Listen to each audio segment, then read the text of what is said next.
बिस्मिल्लाहिर्रहमानिर्रहीम। बेटा आज हम अभी जो शुरू करेंगे वो टी टेस्ट पढ़ेंगे। मैंने आपके सामने टी टेस्ट का पहले एक थोड़ा सा तारफ करवाया हुआ है कि नहीं कराया हुआ? याद आपको कि नहीं टी टेस्ट के बारे में? कितने लोग हैं जिनको टी टेस्ट के बारे में पता है या टी डिस्ट्रीब्यूशन के बारे में पता है? थोड़े से कितने लोग हैं जो टी डिस्ट्रीब्यूशन को जानते हैं, बताएं जरा। किसी को पता है कि नहीं? सर थोड़ा बहुत याद है। अच्छा, अब्दुल्ला उमर आपको? अब्दुल्ला उमर आप बताएं टी डिस्ट्रीब्यूशन के सर बारे में आप। याद है।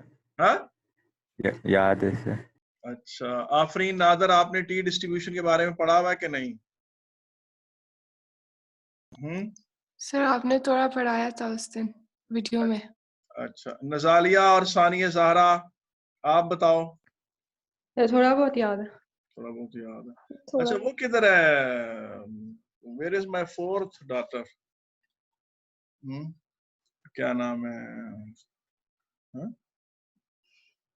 उसका अभी मेरे साथ से नाम भी निकल गया। रोशनिक। हाँ, रोशनिक किधर है? रोशनिक नहीं, ठीक है। अच्छा बेटा, बिस्मिल्लाहिर्रहमानिर्रहीम। मैं दोबारा आपको टी डिस्ट्रीब्यूशन के बारे में बताता हूँ। एक बंदा था, उसका नाम था विलियम गोसेट।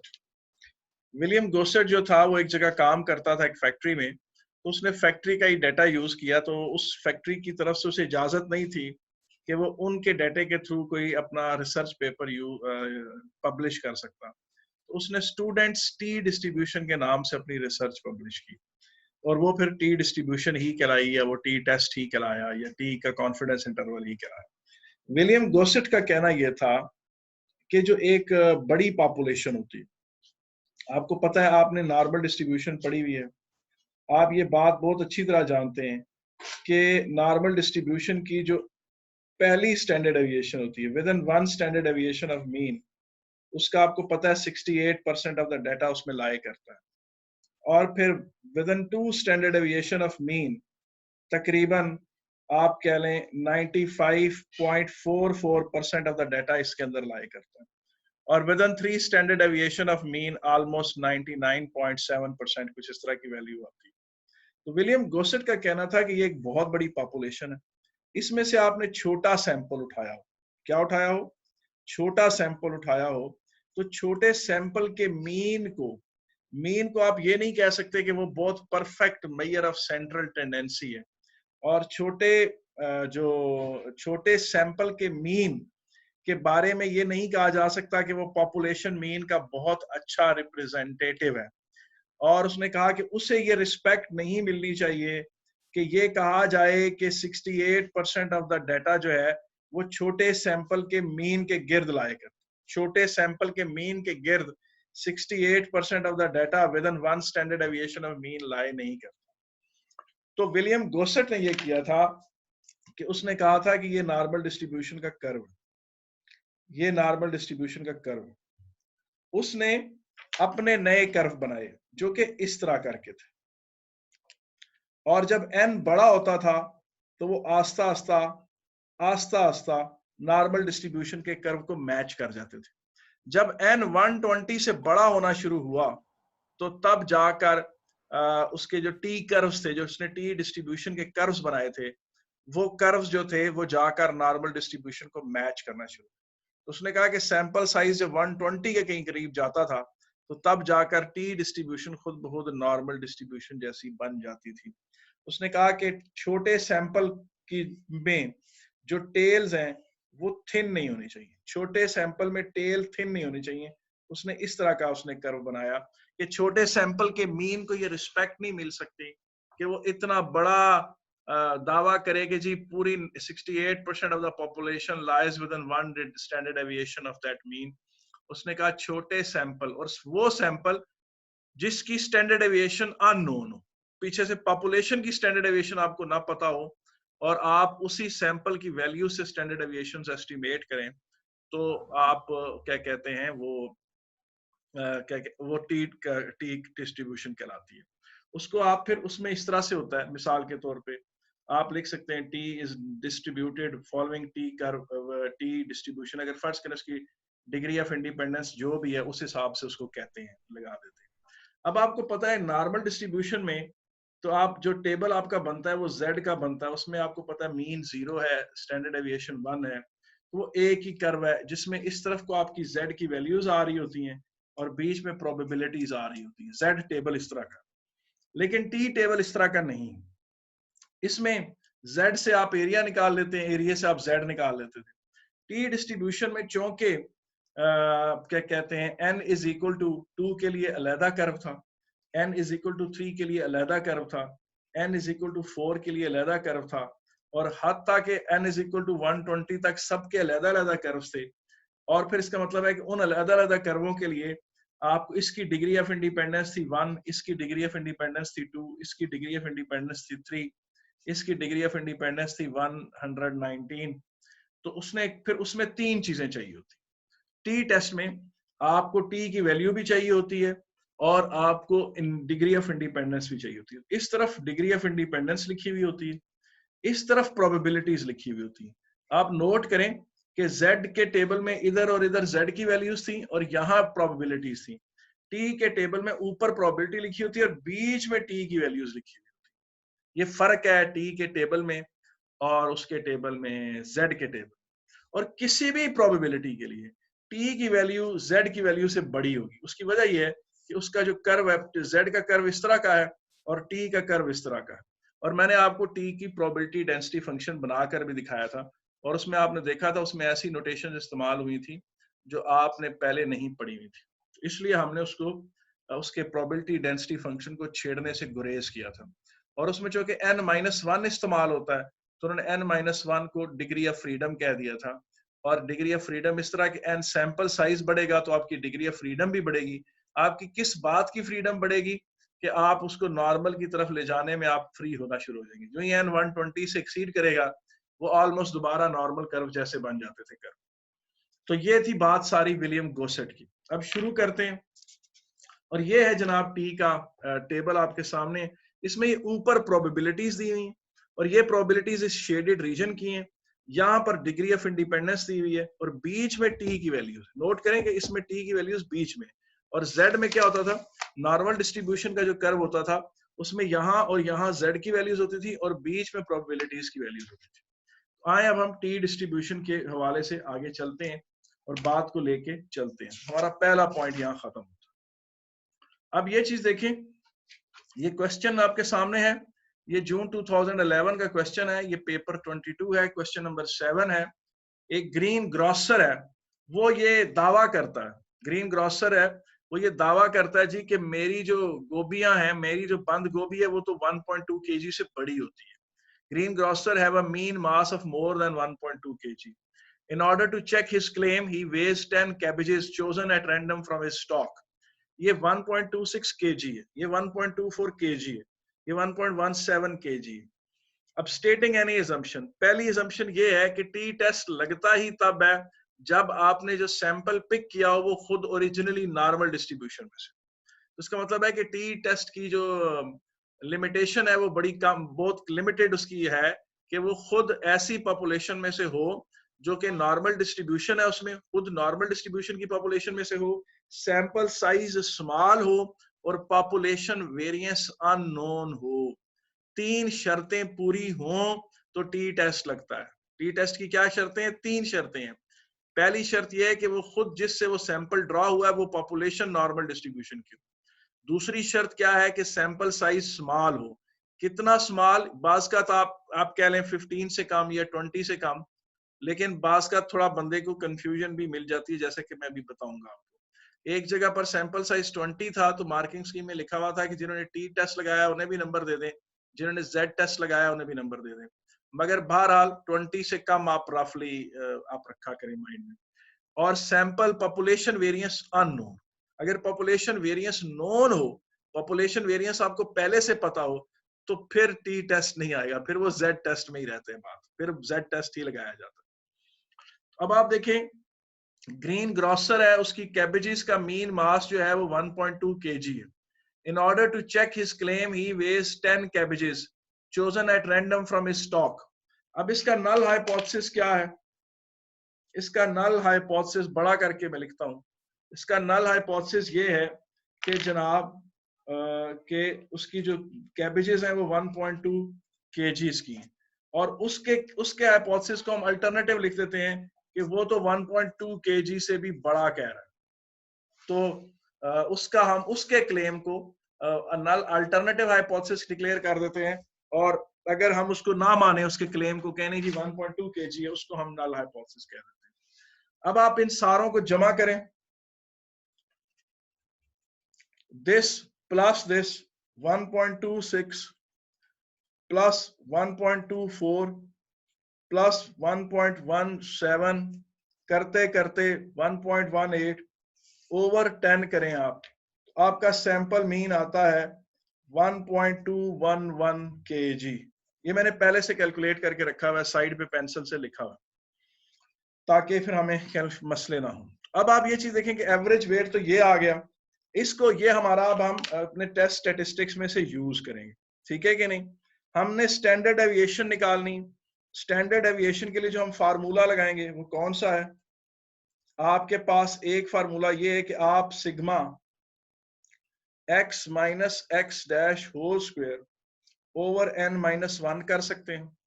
ये अगर आपको पसंद नहीं है तो आप sigma x square minus n x dash square over n minus 1 कर सकते हैं।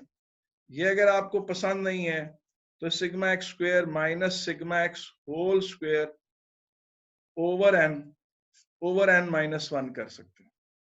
बहरहाल इन फार्मूलों को आप लगाएं इस डाटा के ऊपर, आप बेशक ये लगा लें, कोई सा भी फार्मूला लगा लें, आप वर्किंग करेंगे तो स्टैंडर्ड एविएशन की वैल्यू जो आपकी आएगी वो आ रही है जनाब 0.0321 स्क्वायर।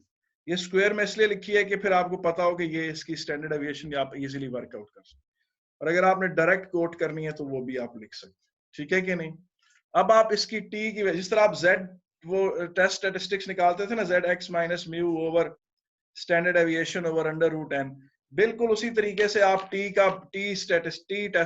इसका जो टेस्ट स्टैटिस्टिक है वो टी आप यूज करेंगे, और वो जनाब x डैश आपका आ गया जनाब 1.211 माइनस वो जिसे क्लेम किया जा रहा है 1.2 अंडर रूट स्टैंडर्ड एविएशन 0.0321, और n की जो वैल्यू है वो किसके बराबर है? 10 है। ये आप आंसर निकालें, आपका आंसर आएगा 1.08। ये मैंने यहाँ पेंसिल से कैलकुलेट करके रखा हुआ है ताकि आपके सामने मुझे दोबारा बार बार आप लोगों से रिक्वेस्ट ना करनी पड़े। मैं सिर्फ आपसे एक न्यूमेरिकल की कैलकुलेशंस करवाऊंगा जो मैंने बिल्कुल आखिर में 8:55 पे निकाला था, बाकी मैं आपको सारा कराता चला जाऊँ। अब ये जब आ गया तो पीछे टेबल में जब जाके देखेंगे, अब आप देखें इसमें n सैंपल साइज क्या है? सैंपल साइज इसमें है जी 10, तो डिग्री ऑफ इंडिपेंडेंस 9 हो जाएगी, डिग्री ऑफ इंडिपेंडेंस 9 हो जाएगी। और उसने कहा टेस्ट एट 10%। टेस्ट एट 10% का मतलब ये है कि, और ये सिंगल टेल टेस्ट है, सिंगल टेल टेस्ट है, और 10% पर जब चेक करना है तो जो हम वैल्यू बनाएंगे टी की वो यूं होगी कि ये सारी वैल्यू कहलाएगी 0.90, और वो जो रेड रीजन है जिसमें अगर आपका टी आ जाए तो वो डेंजर जोन में एंटर हो जाता है। डेंजर जोन का मतलब ये है कि वो मीन पॉपुलेशन मीन से फार एनफ है। ये 0.90 और ये चीज क्या है? 0.10। अब 0.9 ये, ठीक है। तो मैं इसको जो टेबल है उसमें देखें कहां देखता हूं, ये देखें डिग्री ऑफ इंडिपेंडेंस 9 और 0.9 में ही देखूंगा। 0.9 यहां लिखा हुआ है, पॉइंट नीचे देखूंगा तो ये 1.383 है। ये क्या है? 1.383। अगर आपके पास टी डिस्ट्रीब्यूशन का टेबल है तो आप बड़े जन्नती इंसान हैं। है किसी के पास के नहीं है?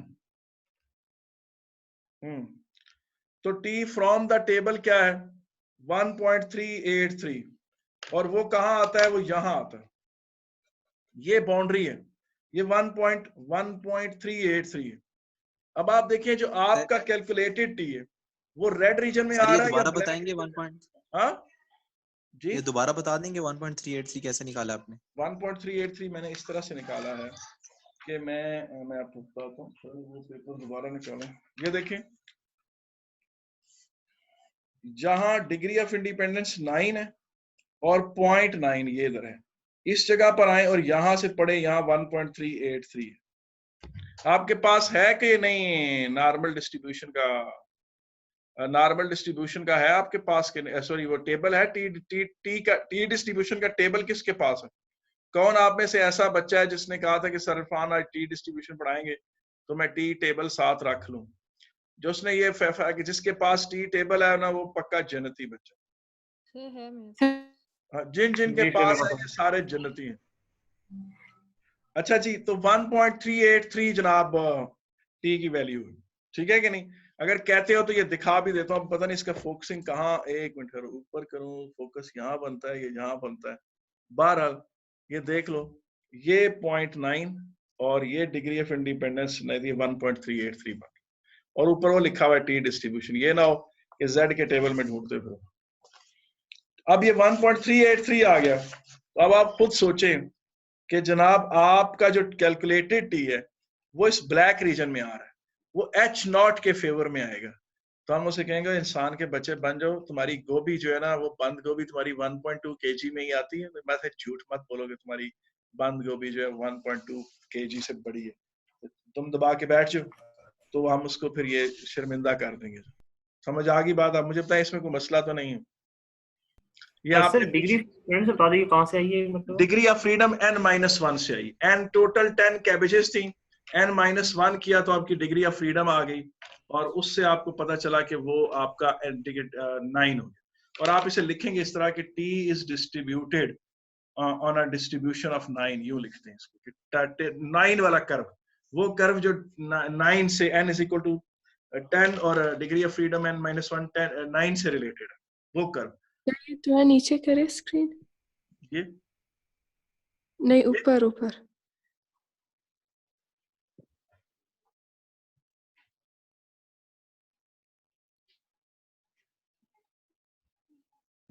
सर 1.282383 जब निकाला तो इसे 1.08 के साथ कंपेयर करेंगे हम? जी बिल्कुल। रेड रीजन, असल में अगर ये टी की वैल्यू बड़ी होती तो वो रेड रीजन में लाया करती।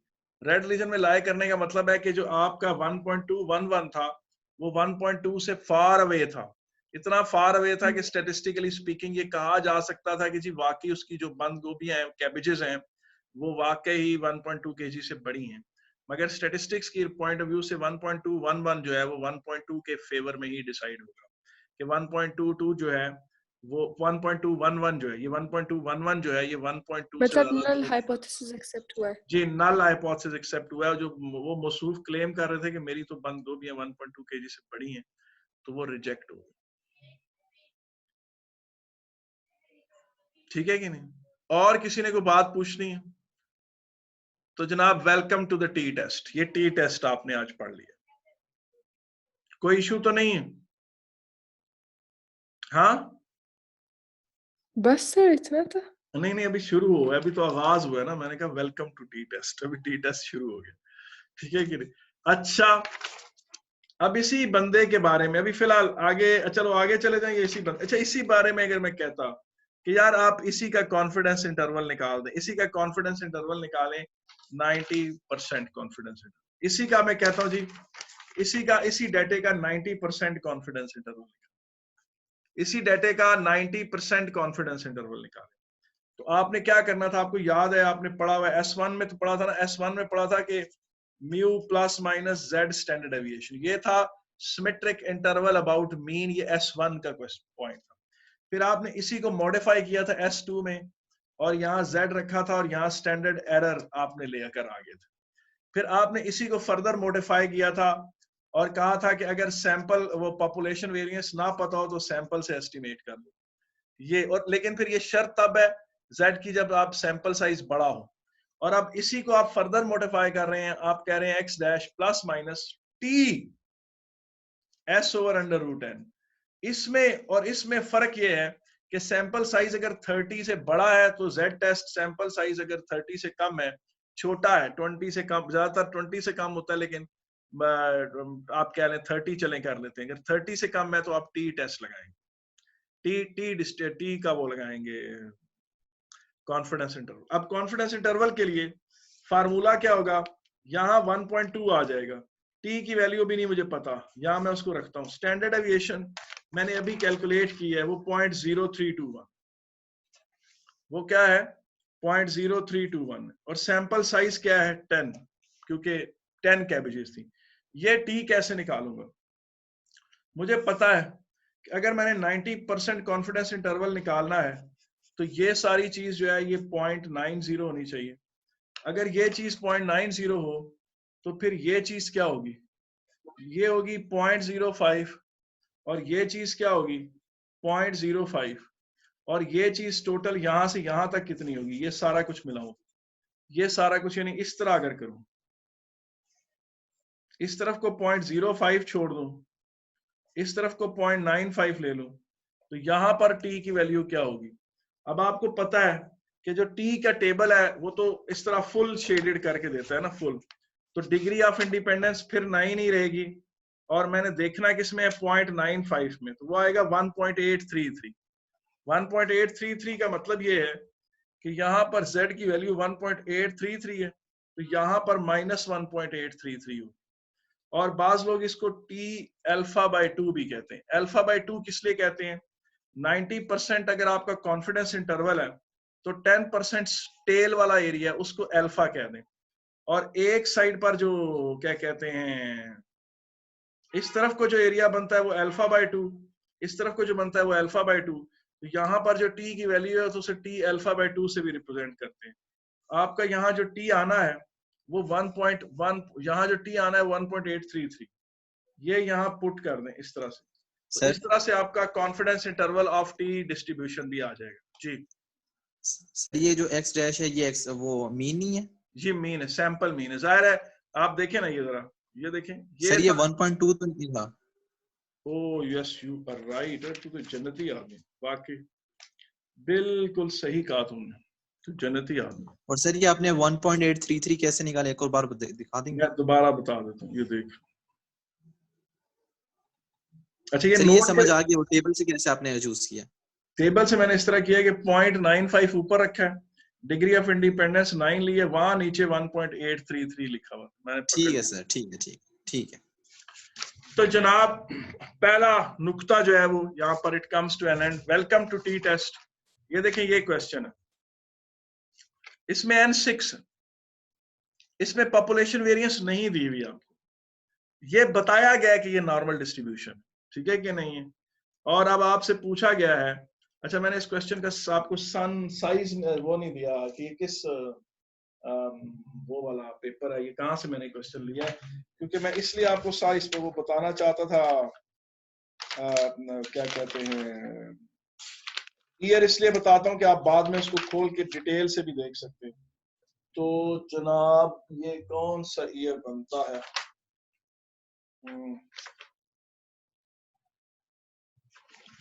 ये मेरा 2011 का है यार। ये जो क्वेश्चन अभी आपके सामने मैंने रखा है ना, ये जून 2011 है। अगर आपको मतलब आपने इसको ढूंढना हो तो ये जून 2011 है। ये जो क्वेश्चन आपके सामने ये आया। अच्छा मैंने भी इसमें कुछ कैलकुलेशन साइड पे करके ली हुई है। मैंने इसका x डैश निकाल लिया, वो सिग्मा x ओवर n करके निकाल लिया 210.9/6। एक बात नोट रखें, सैंपल साइज बहुत छोटा है। आपको बता दिया गया है कि ये नॉर्मल डिस्ट्रीब्यूशन है। नॉर्मल डिस्ट्रीब्यूशन शर्त नंबर 1, सैंपल साइज छोटा शर्त नंबर 2, और आप देख लें कि आपको पॉपुलेशन वेरिएंस नहीं बताई गई, आप सैंपल से एस्टिमेट कर रहे हैं। तो आप सैंपल से जब एस्टिमेट कर रहे हैं तो साफ जाहिर है कि सारी शर्तें टी डिस्ट्रीब्यूशन की पूरी हो चुकी।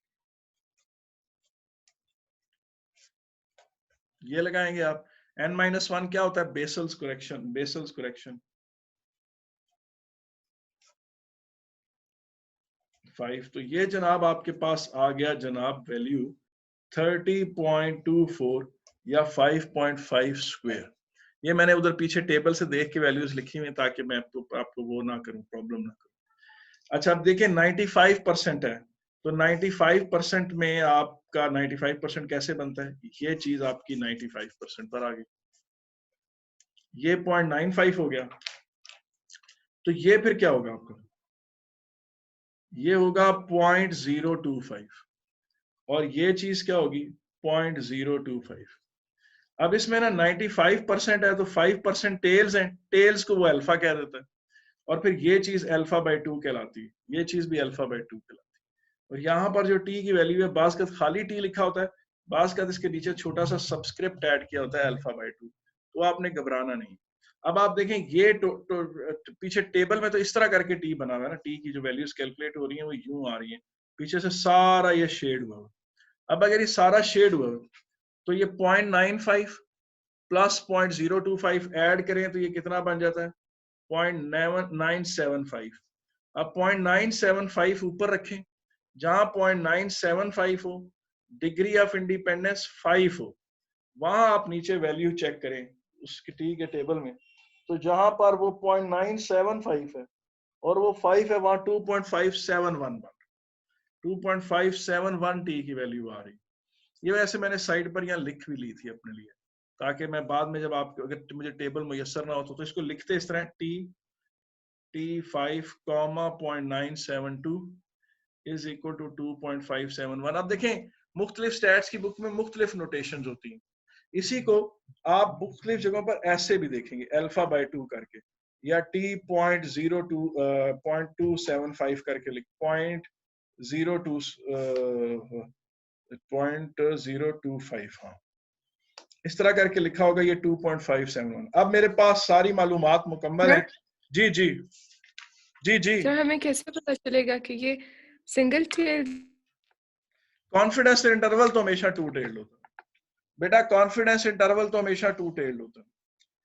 अगर कॉन्फिडेंस इंटरवल ना हो 95% है तो लेवल ऑफ सिग्निफिकेंस 5% है। जी बिल्कुल, लेवल ऑफ सिग्निफिकेंस 5%।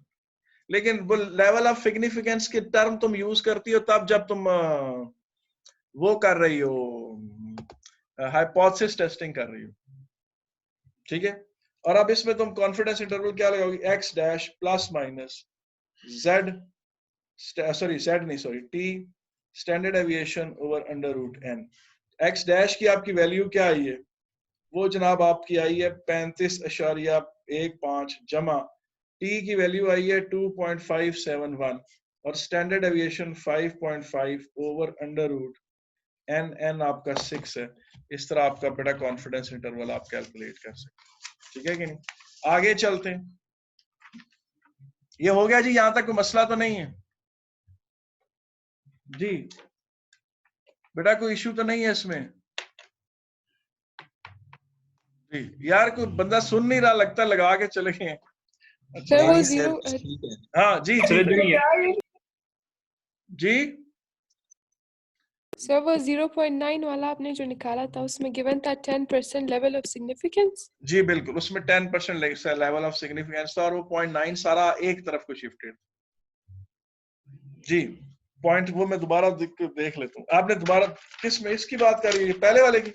ये लिखा हुआ था 10% और ये सिंगल टेल था, इसमें तुमने 0.9 सारा एक तरफ रखना था और 0.1 एक तरफ रखना था, ये सिमेट्रिक नहीं था, ये सिंगल टेल टेस्ट था।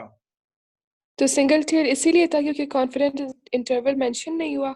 नहीं, इसमें कॉन्फिडेंस इंटरवल तो उसने पूछा ही नहीं था। कॉन्फिडेंस इंटरवल तो इसका क्वेश्चन का मैंने बाद में बनाया था, खुद ही बना दिया था। इसमें तो उसने पहले हाइपोथेसिस टेस्टिंग की, और हाइपोथेसिस टेस्टिंग भी सिंगल टेल्ड। सिंगल टेल का मतलब होता है एक तरफ वाली। जब वो एक तरफ वाली हो तो वो सारा जो लेवल ऑफ सिग्निफिकेंस है वो एक तरफ शेड हो जाता है। देखो ना, उसने ये तो नहीं कहा था ना, अगर वो ये कहता ना कि केबेज का मास 1.2 kg और वो कहता है 1.2 kg नहीं, तो तब 2 टेल टेस्ट हो। हाँ ओके सही है। अब देखें ये वाला क्वेश्चन आ गया जनाब, ये जनाब जून 2010 का पेपर 23 है, ठीक है कि नहीं। इसमें क्वेश्चन नंबर में N25 है, सैंपल मीन की वैल्यू 110.4 मिलीग्राम, और उसने खुद ही पेपर में आपसे अनबायस्ड एस्टिमेट कैलकुलेट तो नहीं करवाया, लेकिन पेपर में ये बात कैटेगोरिकली उसने लिख दी कि जी unbiased estimate of the population जो वेरिएंस है वो ये है, यानी उसने खुद पेपर में मेंशन कर दिया कि ये जनाब मैंने सैंपल से कैलकुलेट की, यानी पेपर में उसने ये चीज मेंशन कर दी कि ये मैंने किससे कैलकुलेट की है, उससे कैलकुलेट की है, सैंपल से कैलकुलेट की है। अच्छा जी, और कहा कि जी बेटा सर इसमें टी टेस्टिंग तो नहीं लगा सकते ना? नहीं, अब देखो इसमें पेपर में ये दिया हुआ था कि जिन लोगों ने, आपको पता है कि टी टेस्ट जिन्होंने टी टेस्ट से किया उन्हें भी नंबर दें, जिन्होंने जेड टेस्ट से किया उन्हें भी नंबर दें ये पेपर। और टी टेस्ट को उसने ज्यादा पसंद किया था क्योंकि एन सैंपल साइज 30 से छोटा था। तो उसने कहा कि चूंकि बच्चे कंफ्यूज होते हैं, जनरली हम कैम्ब्रिज में जब भी टी टेस्ट पूछते हैं तो बहुत ही छोटा सैंपल साइज दे देते हैं, लेकिन इसमें चूंकि 25 दे दिया गया था, 25 could have caused a panic कि जी नॉर्मल करें, जेड की तरफ जाएं या टी की तरफ जाएं। उसने कहा दोनों पे नंबर दे दें, खुद उसने पैसे मेथड 1 टी टेस्ट को लिया हुआ।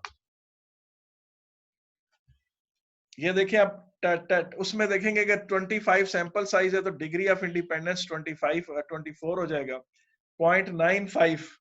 0.95 इसलिए कि टेबल आपको पता है जो बना हुआ है उसका वो इस तरह का है। अब 95% कॉन्फिडेंस इंटरवल का मतलब ये है कि आप ये वाला सारा जो रीजन है, ये रीजन आपका 0.90, अब ये रीजन 0.90 हो तो ये वाला रीजन आपका 0.05 होगा, ये वाला रीजन भी 0.05 होगा, और यहां से लेकर यहां तक ये सारी प्रोबेबिलिटी 0.95 की है। तो चूंकि टी का जो टेबल है वो बना हुआ इस तरह है कि उसमें आपको पता है ऊपर शुरू के टेबल में उसने बताया हुआ है कि वो ये शेड करके पूरी प्रोबेबिलिटी लिख रहा है वो, और वो प्रोबेबिलिटी फिर 0.95 में डिग्री ऑफ इंडिपेंडेंस में जब वो, तो फिर हमने 1.71 लिया और 1.71। और आपको याद है मैंने बताया था कि किसी भी प्रोबेबिलिटी के लिए टी की वैल्यूज जो होंगी वो जेड की वैल्यू से हमेशा स्लाइटली ज्यादा हुआ करेगी। अगर आपने जेड टेस्ट लगाना है x dash plus minus Z, ये फार्मूला लगाना है S2 वाला, तो लगा सकते हैं, आपको नंबर पूरे मिलेंगे। और लेकिन अगर आपने टी टेस्ट लगाना है believing that sample size small है S3 में, स्टैटिस्टिक्स 3 में, तो फिर आप ये लगाएंगे, आपको पूरे नंबर मिलेंगे। कि मार्किंग स्कीम ने इसे पहले लिखा हुआ था और फिर बाद में लिखा था अलाउ जेड टेस्ट एज। मुझे बताएं कोई इशू तो नहीं है इसमें? जी ठीक है। सर वैसे इन दोनों का आंसर सेम आना चाहिए या डिफरेंट? थोड़ा सा डिफरेंट आएगा, आप खुद देखें ना। थोड़ा सा डिफरेंट आएगा, वो बिल्कुल सर, ज़रा ठीक वो है। देखो 1.64 है, ये 1.71 है। टी टेस्ट से सही है निकाला सर। हुआ कॉन्फिडेंस इंटरवल थोड़ा फैला हुआ होगा। याद है ना आपसे, देखिए पहली बात ही टी टेस्ट की हुई क्या थी कि टी टेस्ट वाले ने, विलियम गोसेट ने ये कहा था कि छोटे सैंपल के मीन को ये रिस्पेक्ट नहीं दी जा सकती कि वो ये दावा करे कि सारी पॉपुलेशन उसके गिर्द जमा है और उससे दूर जो है प्रोबेबिलिटी कम है। उसने कहा, इस बात से उसने वो कर्व थोड़े थिकर बनाए थे, थोड़े उनकी टेलों पे एरिया ज्यादा रखा था उसने। जी बेटा आगे चलते हैं, और उसके बाद पेज 2 हो गया, आगे चलते हैं जी। अब बेटा बास का तो आपको दो सैंपल्स कंबाइन करने पड़ जाते हैं, बास का तो आपको दो सैंपल्स कंबाइन करके उनका पूल्ड एस्टिमेट ऑफ वेरिएंस निकालना पड़ता है।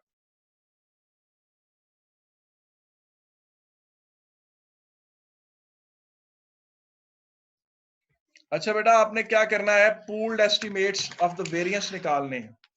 Pooled estimate of the variance किस तरह निकाले जाते हैं, दो सैंपल्स को कंबाइन कैसे किया जाता है, वो अब आपकी खिदमत में पेश किया जा रहा है।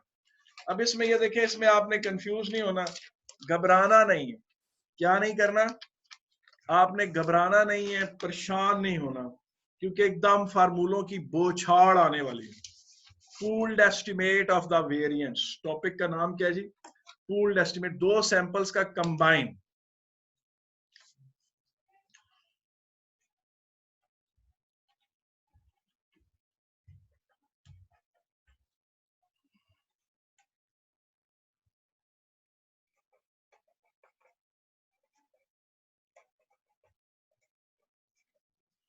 अब फर्ज करें ये एक सैंपल है, इसमें n1 वैल्यूज है और इसकी ये वाली value x minus x dash whole square की वैल्यू कोई आपको अवेलेबल है।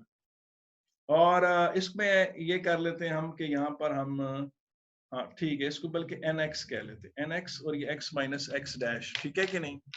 और इसकी जो वेरिएंस है s स्क्वायर, वो किसके बराबर है, वो sigma x minus x dash square over nx minus 1, unbiased estimate, और इसके साथ आप बेशक एक छोटा सा x भी यहां लगा लें।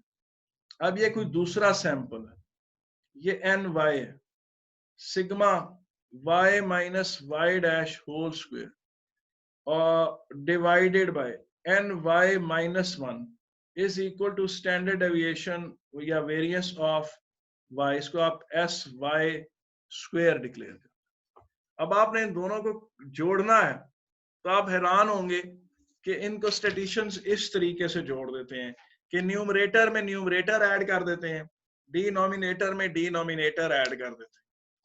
वो ऐसा क्यों करते हैं, इसका फौरन तो मेरे जहन में नहीं कोई जवाब इसका। ये देखें,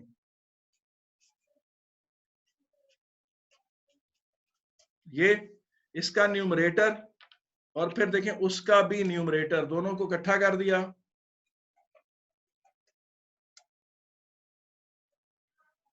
और ओवर, और इन दोनों के डिनोमिनेटर को इकट्ठा कर दिया।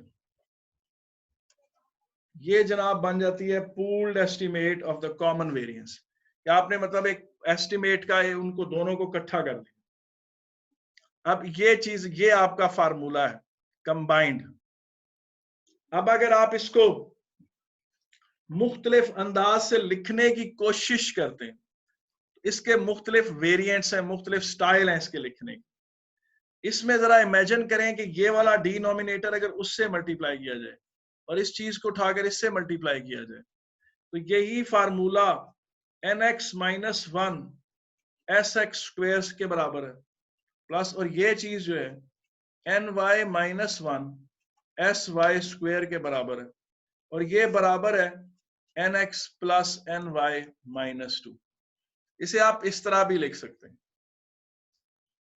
ठीक है कि नहीं। ये थोड़ा सा आपको ये वाला अगर स्टेप नहीं समझ आया तो मैं इसकी वजाहत कर देता हूं। ये देखिए ना, मैंने एस एक्स स्क्वायर लिखा था sigma x minus x dash whole square over n x minus 1।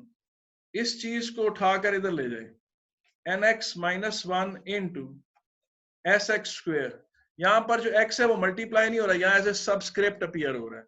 Subscript में अपीयर होने का मतलब ये है कि वो आपको ये शो करना चाह रहे हैं कि ये y की उसकी वैल्यूज हैं, क्या कहते हैं उसकी, एक सैंपल की, एक सैंपल से रिलेटेड है एक इससे। इसी तरीके से आपको पता है n1 minus 1 sy square is equal to sigma y minus y dash whole square. इस तरीके से ये चीज ऐसे आ गई, ठीक है कि नहीं है। और उसके बाद अब आगे चलते हैं, आगे चलें। आगे इस तरह से है कि इसी को, ये मैं साइड पे थोड़ा सा कर लेता हूं, इसी चीज को, इस चीज को, ऊपर वाली चीज, उसको अगर ओपन करें तो आपको पता है वो बनता है sigma x square minus n x dash square के बराबर बनता है एक लंबी सी कैलकुलेशन के बाद।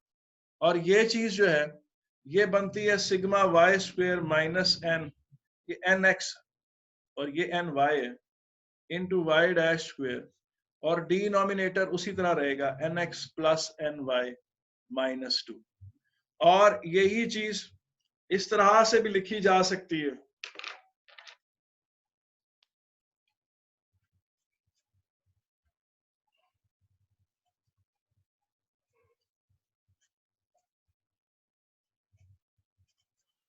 सर हमें अगर एक ही तरीका पता हो तो चल जाएगा। यार मैंने भी एक तरीके पर चलने की कोशिश की थी और मैं फिर बड़ा कंफ्यूज होता था पेपर में, कभी कोई शॉर्ट कभी कोई शॉर्ट। मैं फिर इतना डरा कि एक दिन मैंने अपने व्हाइट बोर्ड पर ये सारे फार्मूले लिखे, सारे फ्लो चार्ट बनाया, और उसके बाद फिर मुझे स्टैटिस्टिक्स आसान लगना शुरू हो गई। तो आपको भी जितनी भी आपने अभी मालूमात आपको दी जा रही हैं, आपको इसकी एक समरी एक पेपर पे बनानी पड़ेगी, ठीक है कि नहीं। और तब आप कहेंगे कि हाँ अब आपको वो समझ, फिर आप कहेंगे हाँ ठीक है। अब वैसे स्टैट्स के क्वेश्चन हल करना बड़े आसान होते हैं, एक दफा समझ आ जाए कि कौन सा टेस्ट लगाना है, ठीक है कि नहीं। और यही फार्मूला, यही चीज जो है आपको पता है कि जो पॉपुलेशन की वेरिएंस होती है, अगर सैंपल साइज लार्ज हो तो आपको पता है x minus x dash square over n होता है। अगर बड़ा सैंपल हो, वो मतलब अगर फर्ज करें, सॉरी अगर ये पॉपुलेशन हो, अगर ये क्या हो, अगर ये कोई पॉपुलेशन है तो ये फार्मूला है। तो इसका मतलब है कि ये चीज इस तरह भी हो सकती है, अगर ये कोई पॉपुलेशन है जिसमें ये पॉपुलेशन की स्टैंडर्ड डेविएशन है, तो फिर यही फार्मूला इस तरह से आ जाएगा।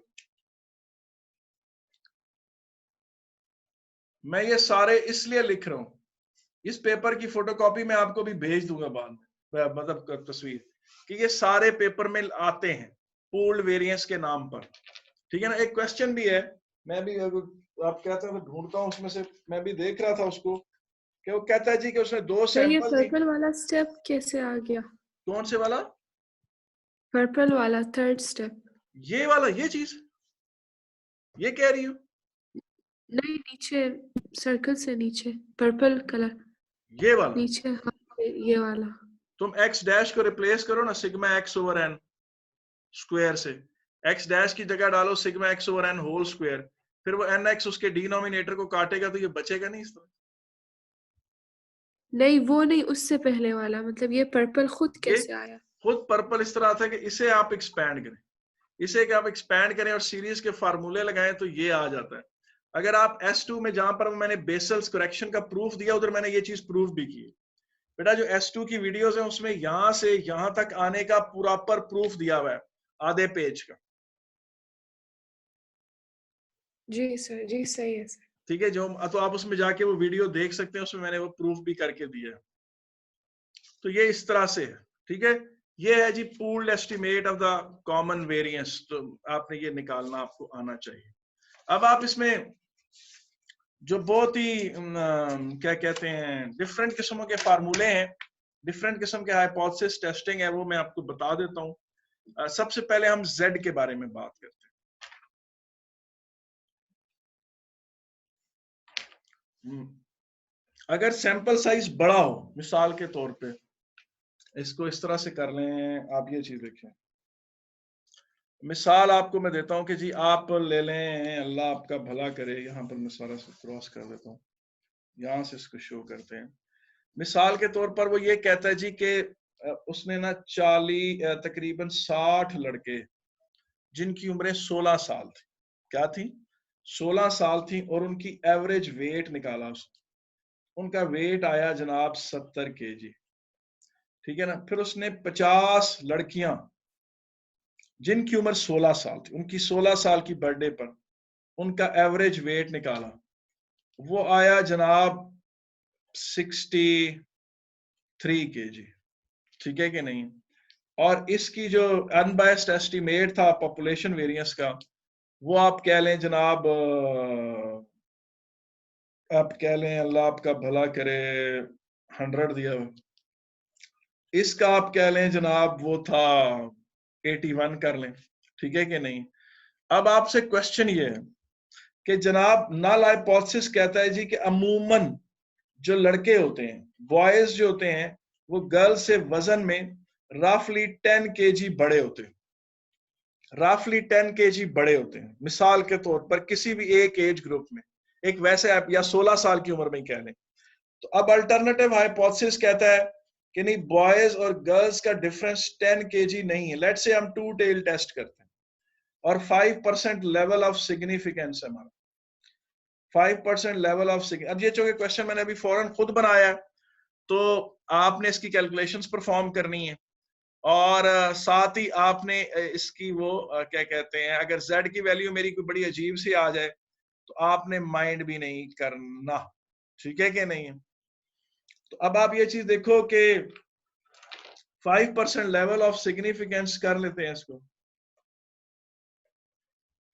ठीक है ना। 5% लेवल ऑफ सिग्निफिकेंस में देखें और Z टेस्ट लगेगा क्योंकि सैंपल साइज बहुत बड़ा है, ठीक है कि नहीं है। और ये 0.025 और ये चीज भी 0.025, तो 95, ये मेरे ख्याल है 1.96 Z की वैल्यू बनती है, ये -1.96 बनती है, आई एम नॉट रॉन्ग।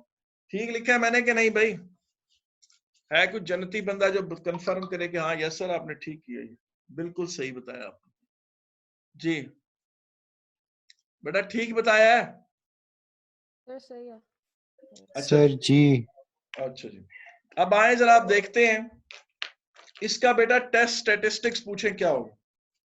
इसका टेस्ट स्टेटिस्टिक्स होगा x dash boy minus x dash girl minus mu boy minus mu girl over, ठीक है कि नहीं है, standard deviation of boys over n1 plus s2 square over n2 divided by n। ये आपका इसका टेस्ट स्टेटिस्टिक्स है, यानी डिफरेंस ये है जी डिफरेंस ऑफ द सैंपल, ये है जी difference of the population, original population, और ये जनाब उनका जो स्टैंडर्ड एरर है उसको भी कंबाइन कर दिया गया। इस तरह से अब ZXB माइनस X डैश आपका क्या आता है, 63 में से सॉरी 70 में से 63 माइनस करें तो क्या आता है 7, और प्रपोज्ड क्या है कि 10 है, डिवाइडेड बाय अंडर रूट, ठीक है कि नहीं। S1 की वैल्यू क्या थी 100/60 प्लस S2 की वैल्यू क्या है 81/50। कोई बंदा ये कैलकुलेशंस करके दे सकता है मुझे कि नहीं जी, कोई बंदा मुझे ये कैलकुलेशंस प्लीज कर दे।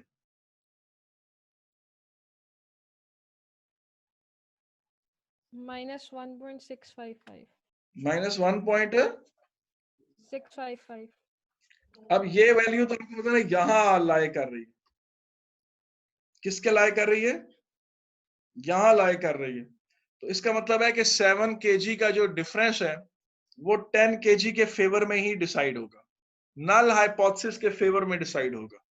इसका मतलब है अगर ये बंदा ये इतराज करने की कोशिश करे कि नहीं जी 10 kg का डिफरेंस इतना ज्यादा नहीं होता, तो उसने जो खुद 7 kg का डिफरेंस निकाला है सैंपल में वो इतना सफिशिएंट एविडेंस नहीं है कि नल हाइपोथेसिस की छुट्टी करा सके, उसको और कोई हाइपोथेसिस लाना पड़ेगा। और इसी चीज से बेटा कॉन्फिडेंस इंटरवल भी आप कैलकुलेट कर सकते हैं ऑफ द डिफरेंस, और confidence interval of the difference जो है वो ये होगा,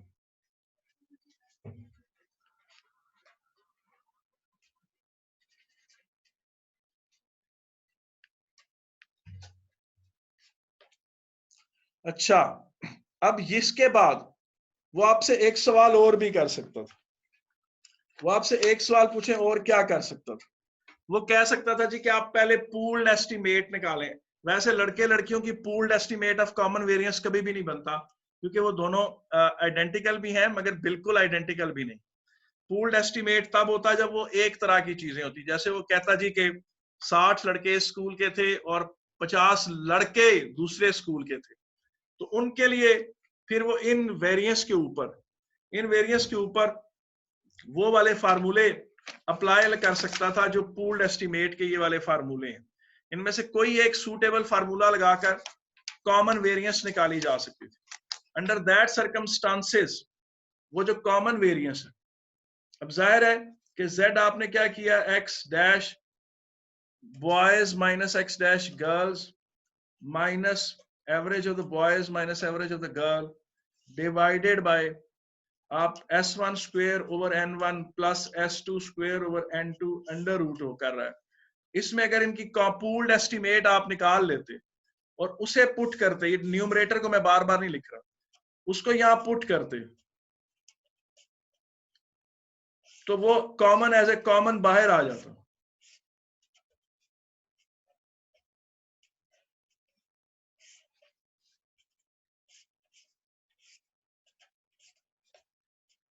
इस तरह आ जाता। और इनमें आप बताएं पूल्ड एस्टिमेट ऑफ वेरिएंस क्यों नहीं इस्तेमाल किया गया, कि लड़कियों की वेरिएंस और लड़कों की वेरिएंस आप सेम नहीं किए कर सकते, ठीक है कि नहीं। हाँ अलबत्ता वो कहता है जी कि 50 लड़के एक स्कूल के और 60 लड़के किसी दूसरे स्कूल के, उनके साथ वो pooled estimate of common variance का कॉन्सेप्ट लगा सकता था, या वो कह सकता था जी कि आप पूल्ड एस्टिमेट यूज करें। तो ये जनाब मैंने आपके सामने थोड़ा सा different hypothesis difference of the two means क्या लगाया, ये क्या लगाया मैंने, hypothesis testing of the difference of the two mean. जी बेटा, हाँ जी बोले बेटा। सर ये जो पूल्ड वो जो आपने अभी किया था पूल्ड वाला पूल्ड मीन, तो सर उसकी वजह क्या है, मतलब किस बेस पे वो करते होते हैं जब डाटा एक जैसा हो? बताया ना कि जब आप ये कह सकें कि ये पॉपुलेशंस दोनों सैंपल एक ही तरह की, इस तरह वो कहता है 60 लड़के एक स्कूल से आए हैं, 50 लड़के दूसरे स्कूल से आए हैं, तो उनमें आप एक आपको पता है कि नॉर्मली वो एक जैसे हैं, पे आप पूल्ड एस्टिमेट का कॉन्सेप्ट ला सकते हैं। लड़के और लड़कियों की वेरिएंस को पूलिंग नहीं कर सकते उसकी। सर एक तरह क्या मतलब, देखिए अभी गर्ल्स और बॉयज की बात उस वक्त भी जो है, मतलब गर्ल्स और बॉयज दोनों ह्यूमंस तो हैं। अब ह्यूमंस की अगर बात कीजिए जनरली उस वक्त लगेगा। अच्छा मैं आपको एक बात जो लड़के होते हैं ना, लड़के पतले भी होते हैं, दरमियाने भी होते हैं और बहुत मोटे भी होते हैं। लड़कियों में ओबेसिटी कम होती है और वो ना उनका वो पॉजिटिवली स्क्यूड डाटा होता है, वो ज्यादातर पतली होती है, एक तरफ को होती है। उनकी standard deviation of the weight लड़कों की निस्बत हमेशा कम होगी, उनकी स्टैंडर्ड डेविएशन लड़कों जैसी नहीं होती। ठीक है कि नहीं है? तो वो पॉपुलेशन डिफरेंट, उनमें एक डिफरेंस एग्जिस्ट करता है। अच्छा, सही हो गया।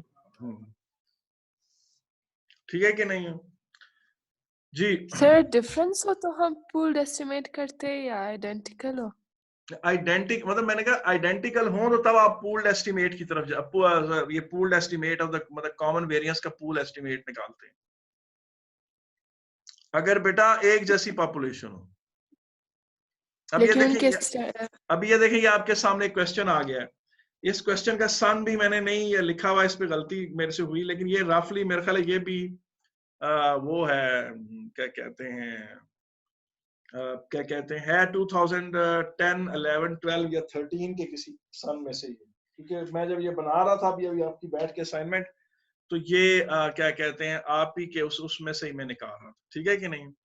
अच्छा, वो कहता है जी एक स्कूल है जिसमें 15 बच्चे हैं और उनका एवरेज IQ 109 है, और एक स्कूल बी है उसमें 20 बच्चे हैं, उनका एवरेज IQ 112 है, और साथ ही उन्होंने कहा जी कि ये बात तय है कि IQ नॉर्मली डिस्ट्रीब्यूटेड होता है, IQ लोगों का नॉर्मली डिस्ट्रीब्यूटेड होता है, और ये सैंपल गोया एक ऐसी पॉपुलेशन से ड्रॉ किए गए हैं जो नॉर्मल डिस्ट्रीब्यूशन रखता है।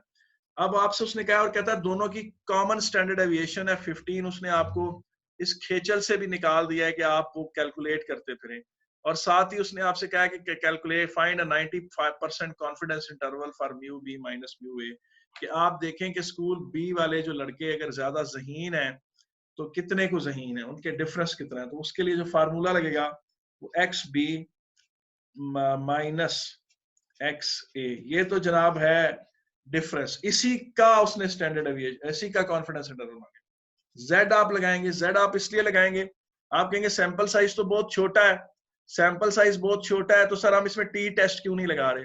इसलिए कि पॉपुलेशन की स्टैंडर्ड डेविएशन गिवन है, और क्वेश्चन में ये बात नहीं कही गई कि ये सैंपल से एस्टिमेट हो, ये बात क्वेश्चन में नहीं कही गई थी कि ये सैंपल से एस्टिमेट हो, ये बात नहीं कही गई थी। ठीक है कि नहीं? उन्होंने डायरेक्ट कहा था पॉपुलेशन की स्टैंडर्ड डेविएशन ये है। तो उसके लिए फिर आप वही पूल्ड एस्टिमेट लगाएंगे, under root 1/n1 plus 1/n2। अब आप देखें 112 माइनस 109, अब 90% पे z की जो वैल्यू बनती है वो कितनी बनती है? 1.64 बनती है। अब ये कुछ जुबानी याद कर लेनी चाहिए आपको, क्योंकि ये बार बार बार इस्तेमाल होती है। ठीक है कि नहीं? और स्टैंडर्ड एविएशन कॉमन 15 गिवन है, और 1/n 1 एक 15 है, एक 20 है, तो आप इस तरह से बेटा ये वर्कआउट कर सकते हैं। ये कॉन्फिडेंस इंटरवल निकाला आपने दो डिफरेंस का, और इसमें चूंकि पॉपुलेशन की स्टैंडर्ड एविएशन गिवन थी, तो अब आपने क्या कहते हैं क्या नाम है, आपने Z टेस्ट लगाया क्योंकि आपको वो वैल्यू गिवन थी। अब आए जनाब pair t test. Pair t test क्या होता है बेटा? Pair as the name suggest paired, ये इस तरह से होंगे जैसे फर्ज करें कि आप कहते हैं जी कि एक ही तरह के सर्कमस्टांसेस हों तो पेयर टी टेस्ट लगता है। ठीक है ना? अब ये देखिए जी, ये नेशनल एथलेटिक कोच है, इसलिए मैंने उसको छोटा सा करके लिखा हुआ। A national athletic coach suspects that on average 200 meter runner indoor time exceeds their outdoor time by more than 0.1 second. इसका मतलब है कि 200 मीटर अगर आप एक क्लोज्ड बड़े हॉल में भागें, फर्ज करें आपका स्टेडियम ऊपर से कवर्ड है और उसमें आप भागें, तो आप 200 मीटर ज्यादा टाइम में कवर करते हैं, और अगर आप ओपन खुले मैदान में भागें 200 मीटर तो आप जरा जल्दी कवर कर लेते हैं, आपका आउटडोर टाइम कम होता है। आप कह सकते हैं कि सर ऐसा कैसे हो सकता है? बहुत आसान है बेटा, एक बड़े कमरे में, बड़े हॉल में, एक क्लोज्ड बड़े स्टेडियम में जिसकी ऊपर से छत बंद हो, उसमें ऑक्सीजन की हमेशा कमी होगी, क्योंकि जब आप एक बंद कमरे में बहुत सारे लोग सांस ले रहे होते हैं तो ऑक्सीजन कम हो जाती है। जब ऑक्सीजन कम हो जाती है तो आपकी आउटपुट कम हो जाती है। तो अगर आप एक कमरे के अंदर कोई फिजिकल एक्सरसाइज करते हैं या आप ग्राउंड में जाकर फिजिकल एक्सरसाइज करते हैं, तो दोनों में फर्क होगा।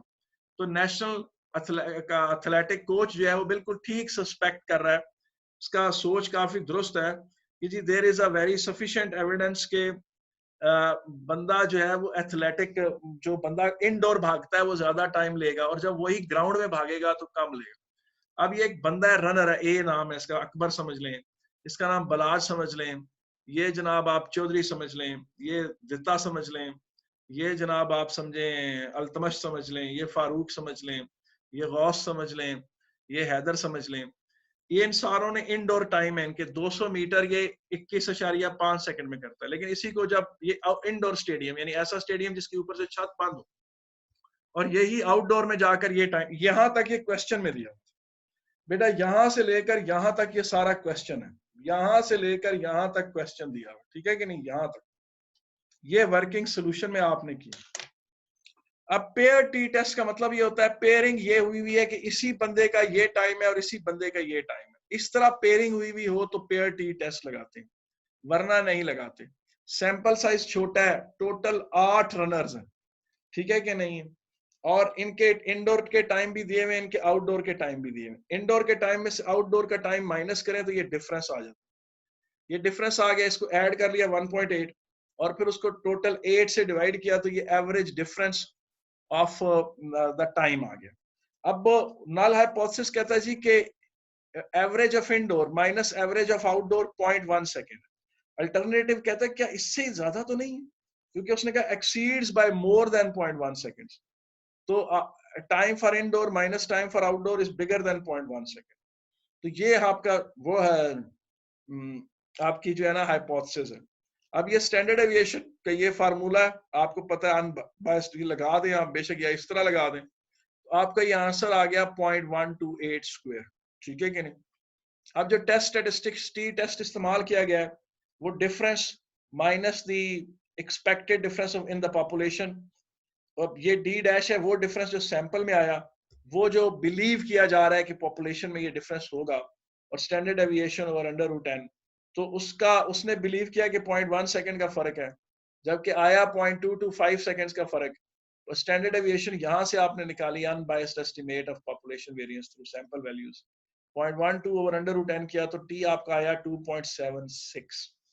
अब 2.76 जो है वो आप टी टेस्ट में देखें पॉइंट आगे, चूंकि आप क्या कहते हैं, अच्छा ये देखें, इसमें उसने खुद ही कहा था कि आप टेस्ट एट 0.025 लेवल। बेटा इस क्वेश्चन में देखें, क्वेश्चन का रेफरेंस क्या दिया हुआ है, इस क्वेश्चन में उसने कहा यही था कि टेस्ट एट 0.025 लेवल। ये सिंगल टेल टेस्ट है, ये सिंगल टेल टेस्ट है, इसमें जितना भी सिग्निफिकेंस था वो हमने एक तरफ शेड करना था। अगर वो 5% कहता तो मैं इस एरिया को 0.05 लेता और 0.95 में देखता, लेकिन उसने पेपर में ये बात कही थी कि test at 2.5% level of significance. इसका मतलब मैंने एक तरफ 0.025 का एरिया लेना था, ये 0.975 एरिया बन जाता था, ऊपर मैंने 0.97, डिग्री ऑफ इंडिपेंडेंस n-1 मेरा 7 हो गया, ये आ रहा है वैल्यू 2.36। अब 2.36 मेरी बाउंड्री की वैल्यू है, जहां से मेरा ब्लू एरिया, मेरा डेंजर एरिया शुरू हो रहा है। मैंने जो अपना कैलकुलेट किया जो टी 2.76 सेकंड, ये मैंने 2.76 सेकंड था, आप देखें वो कहाँ आ रहा है, वो शेडेड रीजन में आ रहा है, far away from the average. उससे तो हम कह सकते हैं कि जी yes, the national athletic coach सही सस्पेक्ट कर रहा है, उसकी सस्पिशन बिल्कुल ठीक है कि जनाब ये फर्क वाकई एग्जिस्ट करता है। अब आ जाते हैं जी 95% confidence interval of the difference. अगर मैं इसी डिफरेंस का 95% इंटरवल निकालता तो टी टेस्ट के जरिए, तो मेरी ये वाली वैल्यूज आनी थी, यहाँ पर मैंने टी लगाना था, डी प्लस वही फार्मूला, और ये करके मैंने, ये पेपर में क्वेश्चन नहीं पूछा था, ये मैंने खुद से उसमें डाल दिया क्वेश्चन। आगे चलते हैं, लास्ट बट नॉट लीस्ट, और बस 15 मिनट में हम खत्म करें, इसके साथ ही हाइपोथेसिस टेस्टिंग खत्म हो जाएगी। हाइपोथेसिस टेस्टिंग अब आपकी हर तरह की खत्म हो गई है, अब आपका सिर्फ एक ही चैप्टर रह गया और वो है जी non parametric tests. Non parametric test रह गए आपके, बाकी कुछ भी नहीं रह गया आपका, ठीक है कि नहीं। तो जनाब अब देखें, ये जनाब आपका क्वेश्चन कौन सा है जनाब,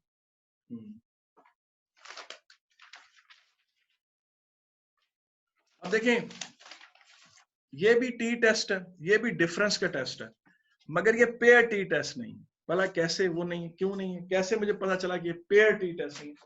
पेयर टी टेस्ट होता है जी कि आप वो एक ही चीज पे किया गया होता है कि मसलन उसने कहा हमारे 8 एथलीट थे, हमने उनको उनको दौड़ाया, फिर उनको 10 दिन की ट्रेनिंग दी, फिर दौड़ाया, तो वो उन्हीं का टाइम होता है। या वो कहे कि जी मैंने 10 पौधे थे तो मैंने उनमें देखा उनकी ग्रोथ कैसी थी 5 दिन में, फिर मैंने उन्हीं 10 पौधों को मैंने नाइट्रोजन की खाद डाली और फिर अगले 10 दिन देखा कि उनकी ग्रोथ कितनी थी। तो वो पेयर टी टेस्ट वो होता है कि आप एक ही सैंपल को 2 मुख्तलिफ प्रोसेस से गुजारते हैं, तो वो पेयर टी टेस्ट होता है। इसमें अब जो क्वेश्चन मैं आपको दूंगा आपको पता चल जाएगा कि ये पेयर टी टेस्ट नहीं है। मैं आपके सामने पढ़ता हूं। A study was made of the acidity levels in the farmland on the 2 opposite sides of an island. अब देखें, ये एक जजीरा है। जजीरा समझ गए, इसके आगे पीछे समुंदर ही समुंदर। कोई बड़ा जजीरा होगा, उसने यहां पर किसी ने यहां पर कोई खेत बनाया हुआ है, छोटा सा फार्म लैंड बनाया हुआ है, किसी ने इस तरफ को फार्म लैंड बनाया हुआ है, और उन्होंने कहा जी कि इस जगह का एसिडिटी लेवल इस जगह के एसिडिटी लेवल से डिफरेंट है। ठीक है, अब देखें, उन्होंने कहा जी कि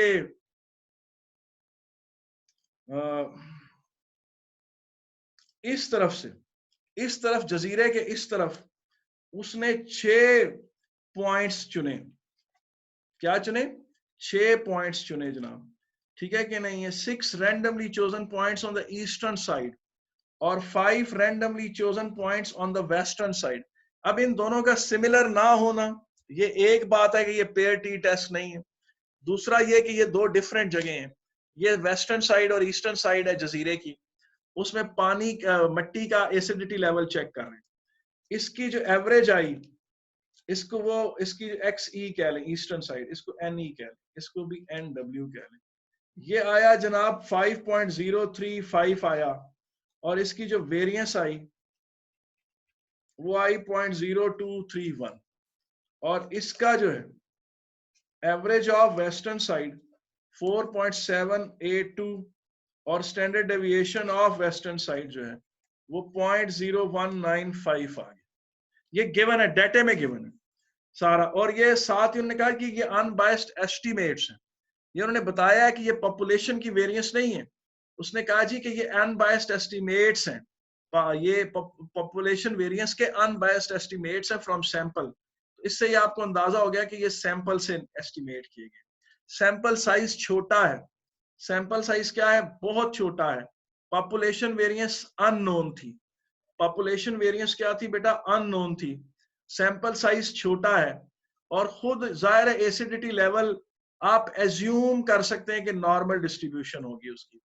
अगर वो ना हो, फर्ज करें उसने आपको नहीं दी हुई, तो वो अक्सर आपसे पूछता है कि मेकिंग एन असम्पशन, तो कहता है कि जनाब आप चेक करें, state suitable hypothesis for the difference suitable hypothesis for a test for the difference between the mean acidity level on the 2 sides of the island। तो मैं इसमें एक नल हाइपोथेसिस तो ये लेता हूं, कि जनाब इनका दोनों का जो एसिडिटी लेवल है वो बराबर है। Acidity level, average acidity level of the eastern side is equal to the average acidity level of the western side, और उनके दरमियान डिफरेंस 0 है। और अल्टरनेटिव हाइपोथेसिस लेता हूं कि ऐसा नहीं है। अस्सलाम वालेकुम सर। वालेकुम सलाम बेटा। अच्छा, अब मैं अज्यूम करता हूं, अब ये देखेंगे एसिडिटी लेवल है ना, मिट्टी का एसिडिटी लेवल है और एक ही जजीरे का है, सिर्फ जगह 2 फर्क हैं। इसमें पूल्ड एस्टिमेट लिया जा सकता। अच्छा, उसमें आपको होता है टी टेस्ट की 3 शर्तें होती हैं, और एक शर्त होती है नॉर्मल डिस्ट्रीब्यूशन में से हो, वो उसने नहीं बताया। उसने कहा जी आप एज्यूम कर लें कौन सी असम्पशन आप तीसरी लेना चाहते हैं।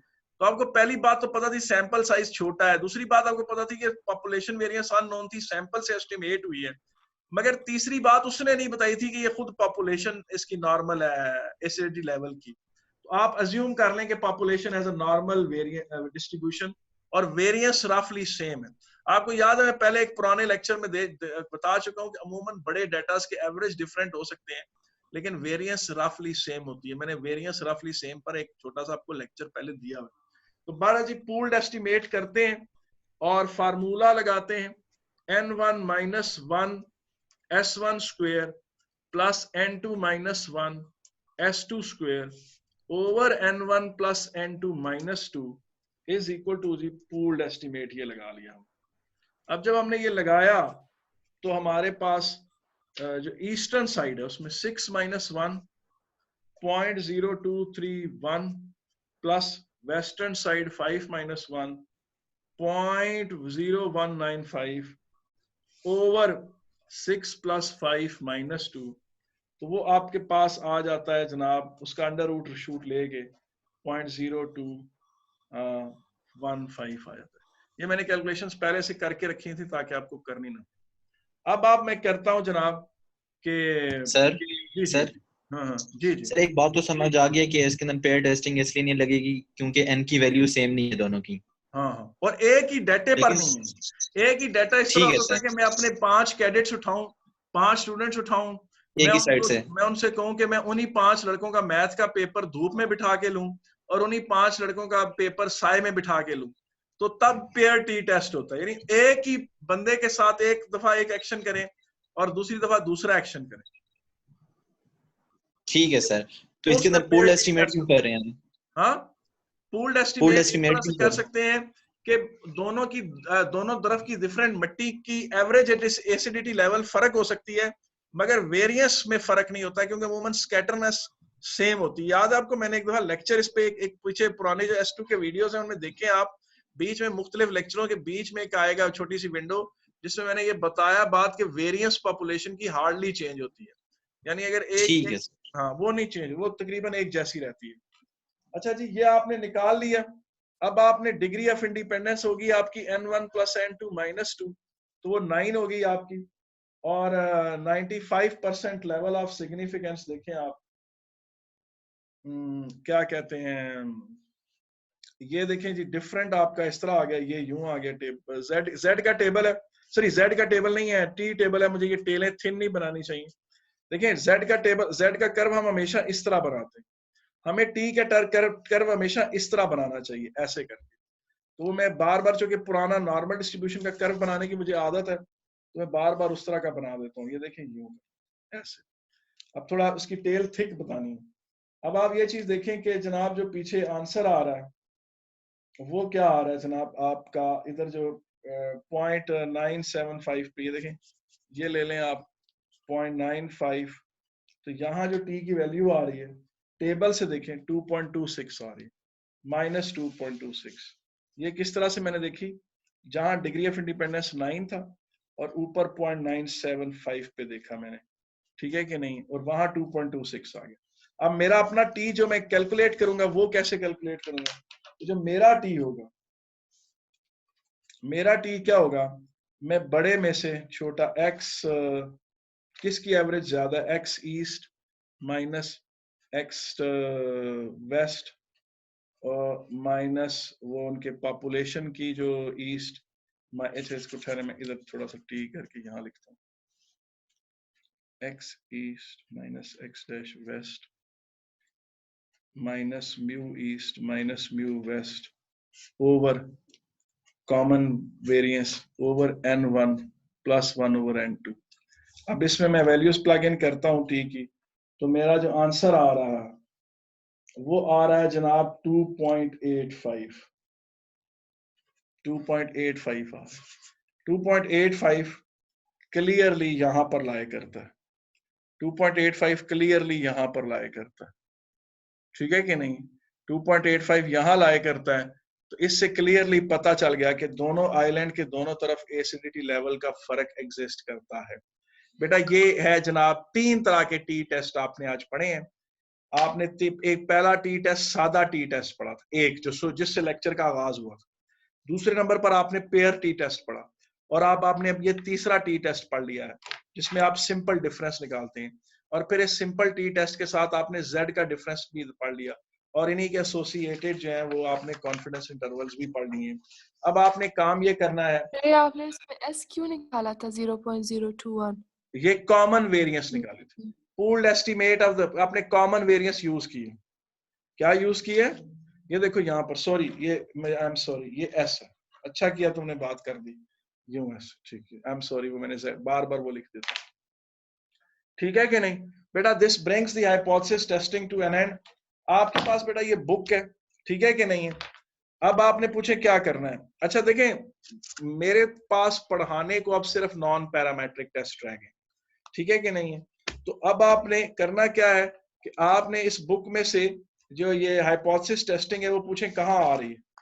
वो आ रही है जनाब, मैंने आपको प्रोबेबिलिटी जनरेटिंग फंक्शन पढ़ा दिया जो हाँ प्रोबेबिलिटी चैप्टर, हाँ चैप्टर 11 नॉन पैरामेट्रिक टेस्ट नहीं, चैप्टर 10 काय स्क्वायर टेस्टिंग है। चैप्टर 10 काय स्क्वायर है जो कि आज हमने दिन के वक्त खत्म किया है। और चैप्टर 9 है इन्फ्रेंशियल टेस्टिंग। बेटा इन्फ्रेंशियल स्टैटिस्टिक्स ही आज आपने कोशिश करनी है, 2-3 दिन लगाकर बुक से पढ़ना है और बुक से करना है। और उसके बाद अब जो मेरे पढ़ाने का लेक्चर है वो सिर्फ नॉन पैरामेट्रिक टेस्ट है। बाकी अगर मेरे को लेक्चर आएंगे तो वो क्या कहते हैं आपके क्वेश्चन से एसोसिएटेड होंगे। आप लोग आपस में अपने जाती वीडियो, आप देखें आप थोड़ी सी आपकी क्लास है 9-10 ही आप हैं, तो आप अपनी जाती क्लास भी मेरे से ले सकते हैं। मसलन अगर आप में से कुछ चाहे कि सर मुझे 15-20 मिनट, 25 मिनट, 30 मिनट, 40-50 मिनट का एक सेपरेट मुझे सेशन दें जिसमें सिर्फ मैं हूं और एक्सक्लूसिवली मैं अपनी बातें पूछूं, तो जी वो आपको मिल सकता है। आप मुझसे एक दिन पहले मुझे बताकर मैं आपको वो टेस्ट इन 2 दिनों में तो नहीं, अभी तो मैं आपकी असाइनमेंटें चेक कर रहा हूँ, तो 24, 25, 26 तक तो मैं बिजी हूँ। फिर जब मैं सारों के इनके बना के दे दूंगा अपना ठीक है ना उसको, तो फिर आप मुझसे अपनी मर्जी के सेशन ले सकते हैं, ठीक है भाई कि नहीं। और मैंने क्या जी, और दूसरी बात यह है कि बेटा आप कराशा को पढ़ें। मैं नहीं कहता कि आप कराशा का एक सवाल हल करें, लेकिन आप कराशा का प्लीज चैप्टर 10, 9, 10, 11, 12 खुदारा पढ़ें, सारा पढ़ें, ठीक है। अच्छा बेटा बाइवेरिएट डाटा आपके सिलेबस से निकल गया, वो regression line y on x and regression line x on y, वो आपके सिलेबस में नहीं है। अब आपका सिर्फ नॉन पैरामेट्रिक टेस्ट रह गए, ठीक है कि नहीं। वो उसमें विल्कॉक्सन टेस्ट है, मैन विटनी यू टेस्ट है, पेयर साइन रैंक टेस्ट है, वो है रह गए हैं, बाकी सारा आपका हो गया है, ठीक है भाई कि नहीं, कोई इशू। अच्छा आपको जो नॉन पैरामेट्रिक टेस्ट है उनकी प्रैक्टिस पास पेपर से नहीं मिलेगी। जब वो आपको पास पेपर से नहीं मिलेगी तो वो आपको खुद ही मेरे से बुक से पहले पढ़ना पड़ेगा। तो ठीक है, आज के लिए बेटा इतना काफी है। बोले इंशाल्लाह ताला be back with some more news. हाँ जी बेटा, ये पूल्ड एस्टिमेट में एस हमेशा कंबाइन होकर बाहर निकल जाता है? जी बाहर निकल जाता है हमेशा। अभी इस वीडियो की रिकॉर्डिंग देखना, उसमें आप बाहर निकल जाएगा।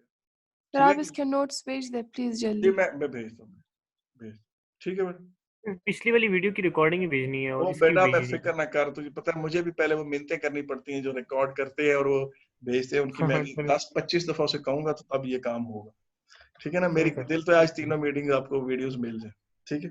ठीक है, बेस्ट हो गया। अल्लाह हाफिज, अस्सलाम वालेकुम। वालेकुम अस्सलाम।